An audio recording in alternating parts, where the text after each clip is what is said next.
Sequestro e morte de um comerciante de Ribeirão Pires, no ABC. Os bandidos pediram resgate mesmo depois do assassinato. 3 acabaram presos. A polícia identificou o dono de um dos carros suspeitos de participar de um racha que terminou na morte de um idoso. O motorista foi detido e negou que tenha apostado corrida com outro veículo. Osasco vai ampliar a vacinação contra a febre amarela depois da morte de um morador com suspeita da doença. A corrida pela vacina continua na rede pública e já tem falta até na rede particular. Agora no SPTV.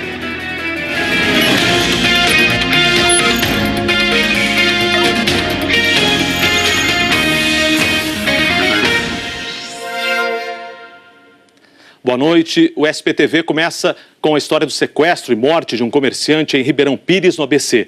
Os bandidos exigiram dinheiro da família mesmo depois do assassinato. 3 sequestradores acabaram presos. Veja na reportagem de César Galvão. Foi na mata, à beira da Estrada Velha de Santos, em São Bernardo do Campo, que a polícia encontrou o corpo de Reinaldo Basílio Dantas, de 48 anos, ontem à noite. A caminhonete dele foi abandonada em Ribeirão Pires. O comerciante desapareceu no sábado, depois de ir a Rio Grande da Serra receber um pagamento.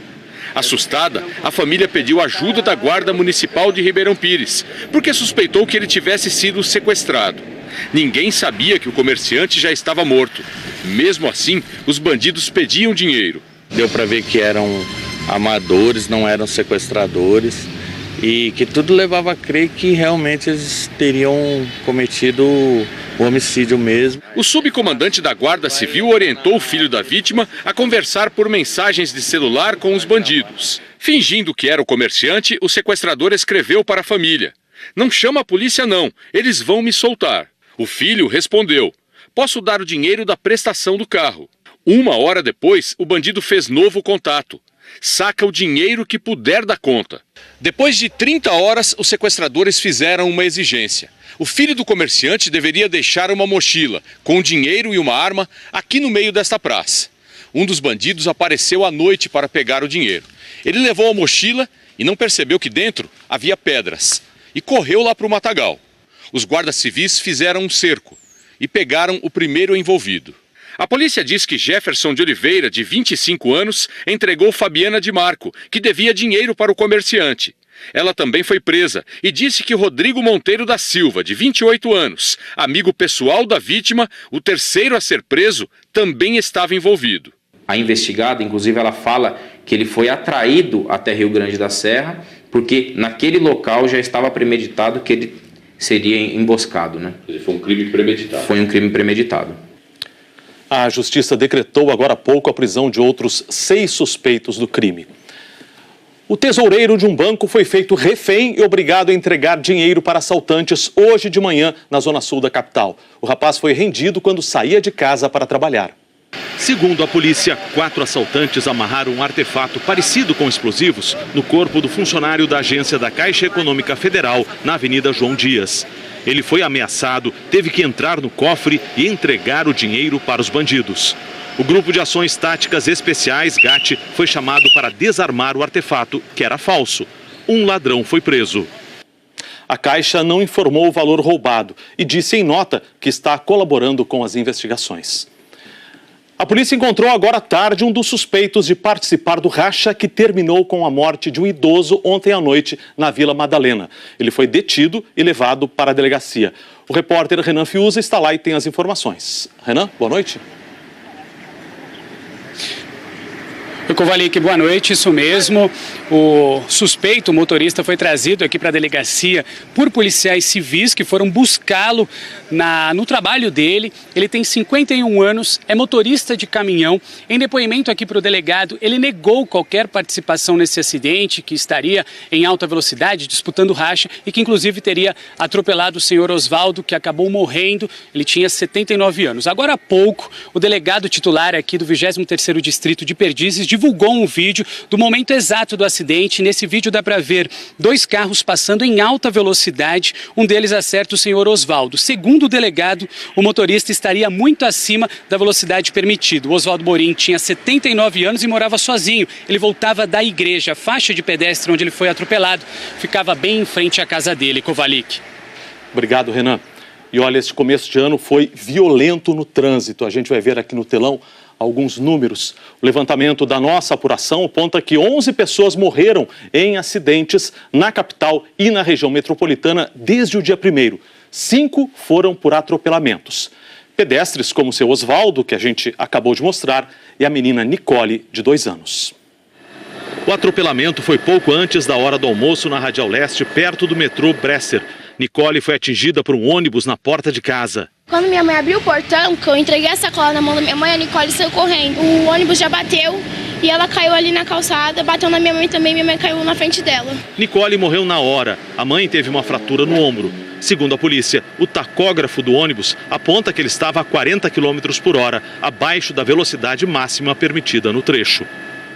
Nesse acidente na Radial, o motorista do ônibus parou e prestou socorro. 4 oficiais da Polícia Militar foram presos hoje numa operação de combate aos jogos de azar. Entre eles está um coronel da reserva da PM. O repórter Wallace Lara traz as informações ao vivo. Boa noite, Wallace. Boa noite, Kovalik. Boa noite a todos. Kovalik, essa está sendo considerada uma das maiores operações da história contra jogos de azar em São Paulo. 1.054 máquinas de caça-níquel foram destruídas. A operação chamada Cabaré começou em 2013 e descobriu casas de bingo na Zona Sul que tinham câmeras, Kovalik, que faziam reconhecimento facial na entrada. 20 promotores e 208 policiais militares estiveram em 35 endereços. Imagens obtidas com o Ministério Público mostram ainda as máquinas e parte do dinheiro apreendido. Durante a operação, 4 oficiais da PM foram presos.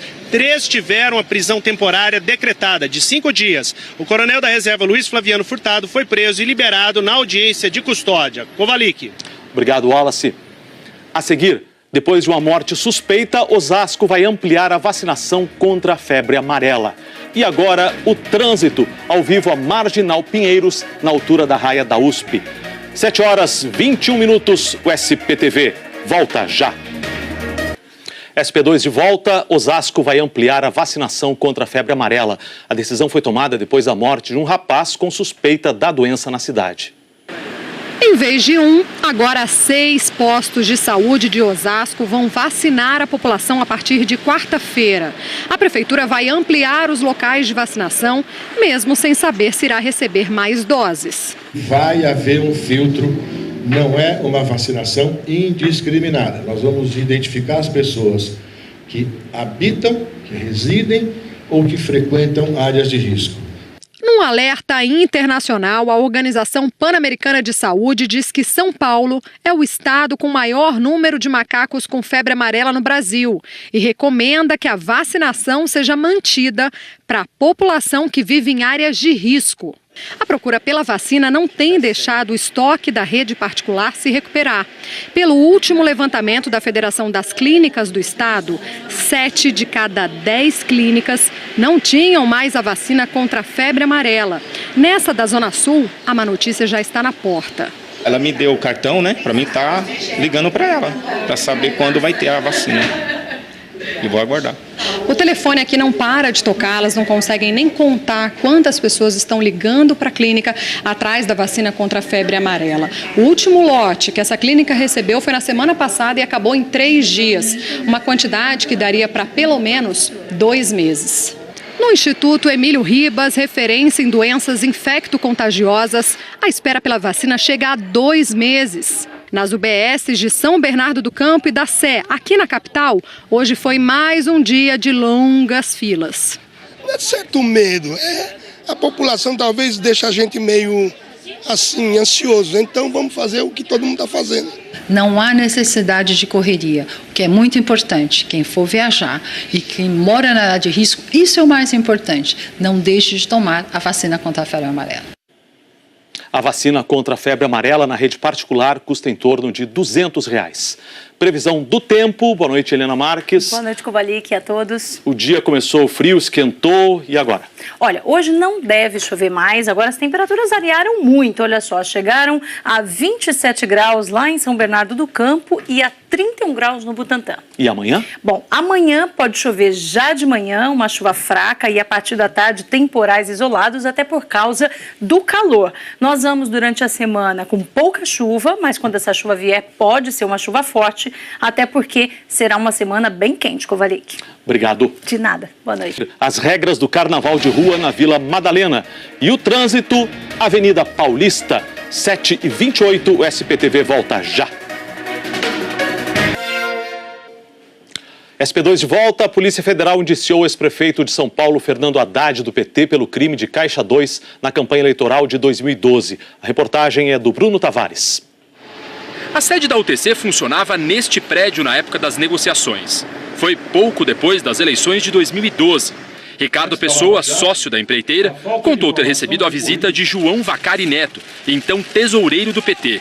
Segundo Pessoa, Vacari queria que a UTC pagasse uma dívida da campanha de Haddad, no valor de 3 milhões de reais. O homem que receberia o pagamento era o dono de uma gráfica. O apelido dele, Chicão. Valmir Pinheiro, diretor financeiro da UTC, disse que se reuniu com o Chicão neste prédio e que tentou parcelar o pagamento. Chicão teria recusado a proposta, mas aceitado dar um desconto. E a dívida de 3 milhões caiu para 2 milhões e 600 mil reais. Os delatores dizem que negociaram o tempo todo com Chicão sem saber exatamente quem ele era.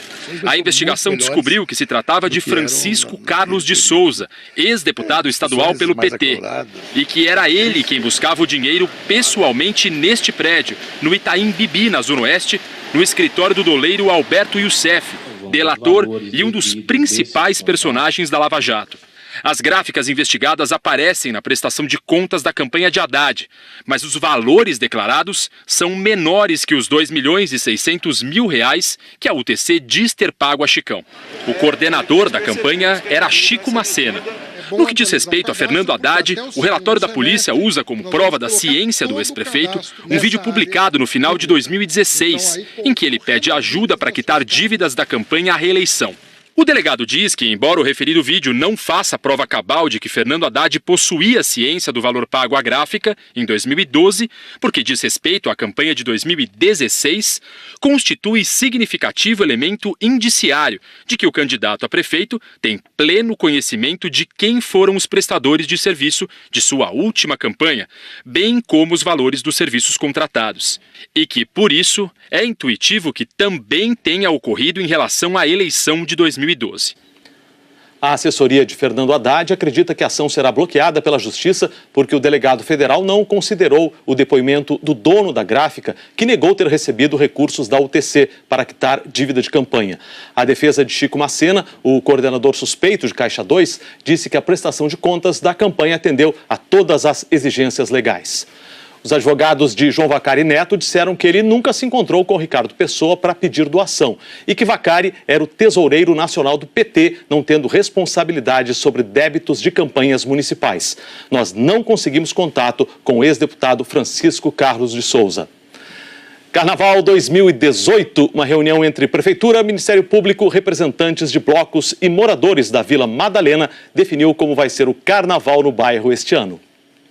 A reunião foi aqui na sede do Ministério Público. Reclamações feitas por moradores da Vila Madalena levaram a Prefeitura a divulgar antecipadamente as regras específicas para o bairro.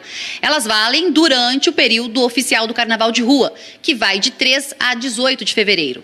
Os blocos vão poder desfilar das 9 da manhã até as 7 da noite, para que os foliões se dispersem até as 8.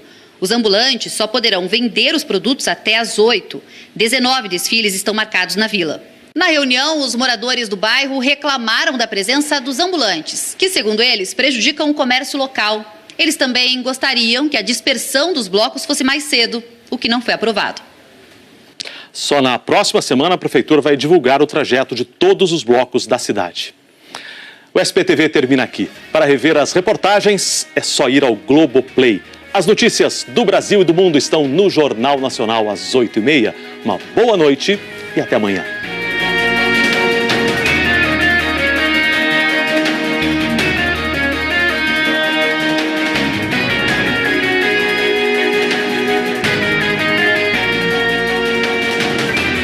UBSs de São Bernardo do Campo e da Sé, aqui na capital, hoje foi mais um dia de longas filas.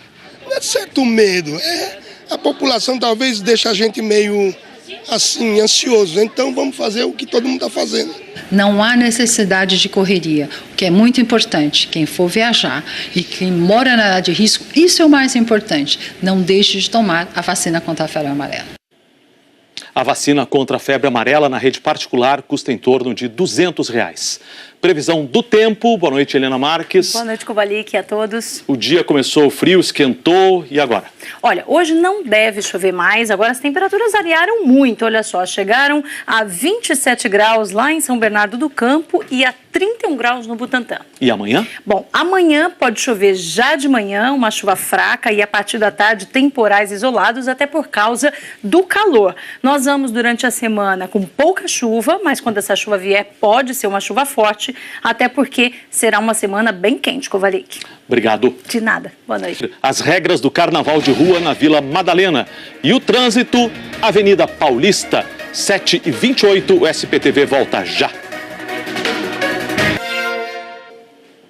SP2 de volta, a Polícia Federal indiciou o ex-prefeito de São Paulo, Fernando Haddad, do PT, pelo crime de Caixa 2 na campanha eleitoral de 2012. A reportagem é do Bruno Tavares. A sede da UTC funcionava neste prédio na época das negociações. Foi pouco depois das eleições de 2012. Ricardo Pessoa, sócio da empreiteira, contou ter recebido a visita de João Vacari Neto, então tesoureiro do PT. Segundo Pessoa, Vacari queria que a UTC pagasse uma dívida da campanha de Haddad, no valor de R$3 milhões. O homem que receberia o pagamento era o dono de uma gráfica. O apelido dele, Chicão. Valmir Pinheiro, diretor financeiro da UTC, disse que se reuniu com o Chicão neste prédio e que tentou parcelar o pagamento. Chicão teria recusado a proposta, mas aceitado dar um desconto. E a dívida de 3 milhões caiu para R$2.600.000. Os delatores dizem que negociaram o tempo todo com o Chicão sem saber exatamente quem ele era. A investigação descobriu que se tratava de Francisco Carlos de Souza, ex-deputado estadual pelo PT, e que era ele quem buscava o dinheiro pessoalmente neste prédio, no Itaim Bibi, na Zona Oeste, no escritório do doleiro Alberto Youssef, delator e um dos principais personagens da Lava Jato. As gráficas investigadas aparecem na prestação de contas da campanha de Haddad, mas os valores declarados são menores que os R$2.600.000 que a UTC diz ter pago a Chicão. O coordenador da campanha era Chico Macena. No que diz respeito a Fernando Haddad, o relatório da polícia usa como prova da noite. A caminhonete dele foi abandonada em Ribeirão Pires. O comerciante desapareceu no sábado, depois de ir a Rio Grande da Serra receber um pagamento.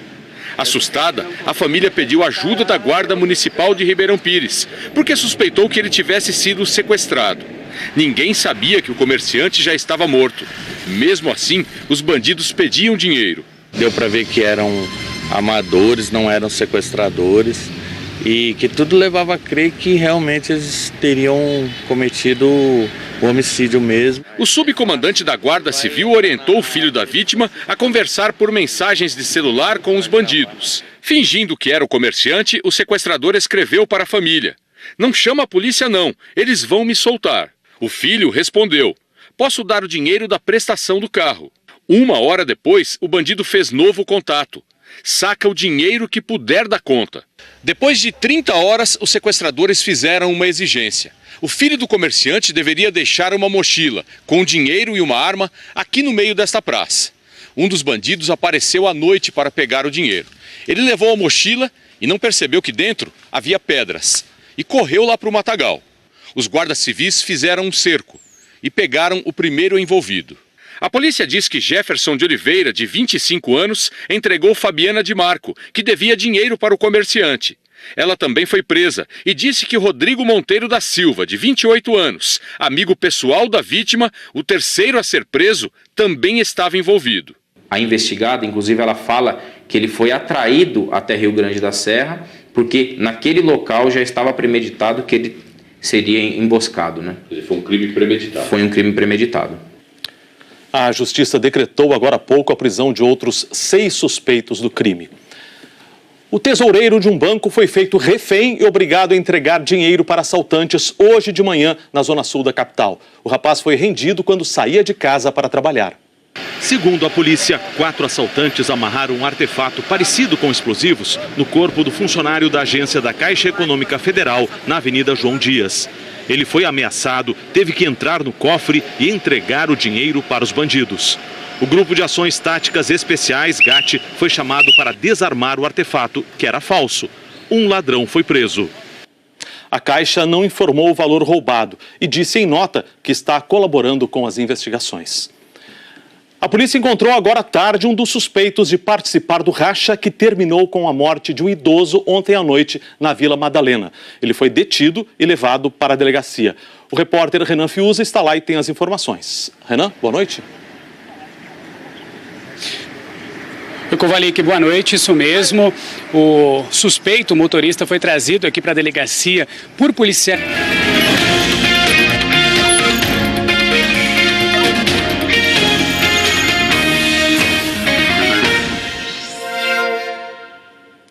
Boa noite. O SPTV começa com a história do sequestro e morte de um comerciante em Ribeirão Pires, no ABC. Os bandidos exigiram dinheiro da família mesmo depois do assassinato. 3 sequestradores acabaram presos. Veja na reportagem de César Galvão. Foi na mata, à beira da Estrada Velha de Santos, em São Bernardo do Campo, que a polícia encontrou o corpo de Reinaldo Basílio Dantas, de 48 anos, ontem à noite. A caminhonete dele foi abandonada em Ribeirão Pires. O comerciante desapareceu no sábado, depois de ir a Rio Grande da Serra receber um pagamento. Assustada, a família pediu ajuda da Guarda Municipal de Ribeirão Pires, porque suspeitou que ele tivesse sido sequestrado. Ninguém sabia que o comerciante já estava morto. Mesmo assim, os bandidos pediam dinheiro. Deu para ver que eram amadores, não eram sequestradores, e que tudo levava a crer que realmente eles teriam cometido o homicídio mesmo. O subcomandante da Guarda Civil orientou o filho da vítima a conversar por mensagens de celular com os bandidos. Fingindo que era o comerciante, o sequestrador escreveu para a família: "Não chama a polícia não, eles vão me soltar." O filho respondeu: "Posso dar o dinheiro da prestação do carro." 1 hora depois, o bandido fez novo contato: "Saca o dinheiro que puder da conta." Depois de 30 horas, os sequestradores fizeram uma exigência. O filho do comerciante deveria deixar uma mochila com dinheiro e uma arma aqui no meio desta praça. Um dos bandidos apareceu à noite para pegar o dinheiro. Ele levou a mochila e não percebeu que dentro havia pedras e correu lá para o matagal.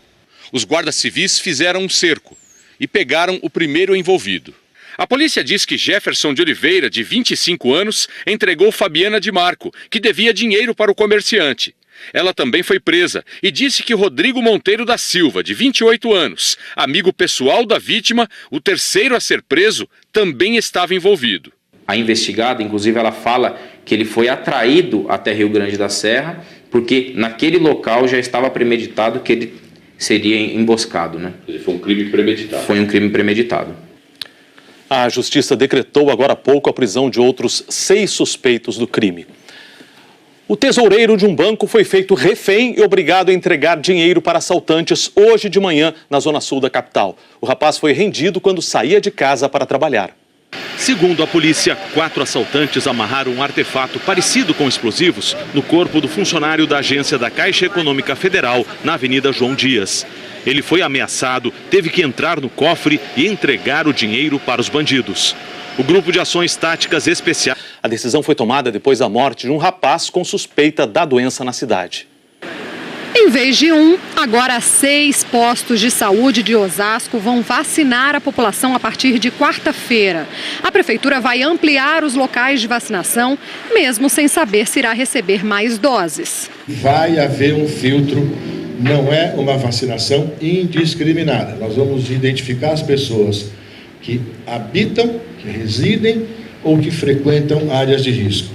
Num alerta internacional, a Organização Pan-Americana de Saúde diz que São Paulo é o estado com maior número de macacos com febre amarela no Brasil e recomenda que a vacinação seja mantida para a população que vive em áreas de risco. A procura pela vacina não tem deixado o estoque da rede particular se recuperar. Pelo último levantamento da Federação das Clínicas do Estado, 7 de cada 10 clínicas não tinham mais a vacina contra a febre amarela. Nessa da Zona Sul, a má notícia já está na porta. Ela me deu o cartão, né, para mim estar ligando para ela, para saber quando vai ter a vacina. E vou aguardar. O telefone aqui não para de tocar, elas não conseguem nem contar quantas pessoas estão ligando para a clínica atrás da vacina contra a febre amarela. O último lote que essa clínica recebeu foi na semana passada e acabou em 3 dias, uma quantidade que daria para pelo menos 2 meses. No Instituto Emílio Ribas, referência em doenças infecto-contagiosas, a espera pela vacina chega a 2 meses. Nas UBSs de São Bernardo do Campo e da Sé, aqui na capital, hoje foi mais um dia de longas filas. Não é certo medo, a população talvez deixe a gente meio assim, ansioso, então vamos fazer o que todo mundo está fazendo. Não há necessidade de correria, o que é muito importante. Quem for viajar e quem mora na área de risco, isso é o mais importante. Não deixe de tomar a vacina contra a febre amarela. A vacina contra a febre amarela na rede particular custa em torno de R$200. Previsão do tempo. Boa noite, Helena Marques. Boa noite, Kovalik, a todos. O dia começou frio, esquentou e agora?